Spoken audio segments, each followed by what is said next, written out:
Analytical Tools and Resources.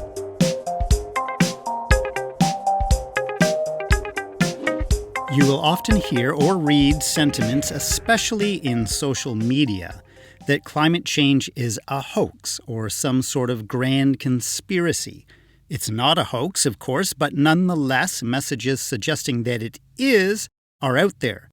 As I discussed in episode 2 of this podcast, there is a significant amount of funding that the oil industry spends in their effort to becloud the issue of climate change.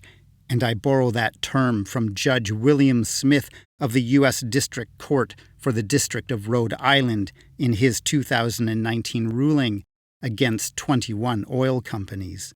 I'll leave a link to an article about that ruling in the show notes of this podcast. Suffice it to say that oil companies do covertly engage in sowing the seeds of doubt regarding climate change, and sadly, the suggestion that climate change is all just some sort of hoax is one of the tactics used by the climate denial lobby. Now, I'll remind you that officially the oil companies fully concede to the fact that burning fossil fuels leads to global warming, and they also fully agree with the findings of the IPCC. However, unofficially, a racehorse wants to run, and an oil company wants to sell oil. Given that, the theory of climate change being some sort of hoax is simply part of the climate landscape. So I thought I would take a moment to address this particular climate denial strategy and to suggest an intellectual test that one could apply to the issue if one were to come across such a suggestion, either when discussing climate change in person or, more likely, when seeing a post on social media. Something that one can do when addressing the hoax suggestion is to say, okay, for a moment then, let's assume that it is all just a hoax. One could then ask two really critical questions. Number 1, why on earth would anyone want to play such a hoax or engage in such a conspiracy?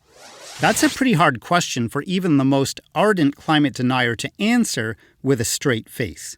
Better still, though, is question number 2.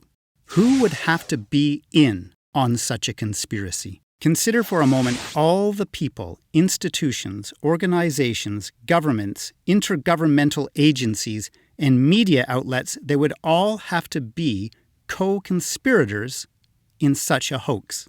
Essentially, every government in the world, including governments of oil-exporting nations, would have to be in on the conspiracy. You see, the Intergovernmental Panel on Climate Change, the United Nations body for assessing the science related to climate change, has 195 member countries that contribute not only to its work, but to the review of its findings. These countries include the United States, Saudi Arabia, Russia, China, Canada, Iraq, Iran, the United Arab Emirates, Brazil, and Kuwait. If you didn't already guess it, those are the top 10 oil-producing nations in the world. So they would all have to be in on such a conspiracy. Beyond that, there are approximately 25,000 universities throughout the world that not only teach the reality of climate change but contribute to climate research. There are, of course, the thousands upon thousands of climate scientists who have dedicated their life work to studying climate and climate change. There are the thousands of media outlets who report on climate change, the thousands upon thousands of journalists who study and write about climate change, and the organizations who study the issue as well, such as the National Aeronautic and Space Administration, NASA, and the National Oceanic and Atmospheric Administration, NOAA.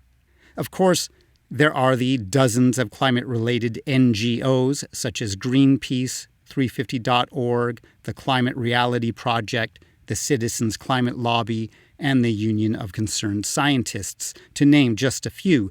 And if that wasn't enough, I should also point out that the oil and gas companies themselves would have to be in on such a conspiracy because, as I mentioned earlier, and as I explored in episode 2 of this podcast, the oil companies have not only researched the connection between the burning of fossil fuels and global warming, they also completely agree with the findings of the IPCC. They say as much in their podcasts, in their court statements, and on their websites. Just in case anyone might question the validity of any of the claims I've made in this segment, I'll leave links to all the resources I've referred to, such as the IPCC member states and oil company statements on climate change, in the show notes of this episode.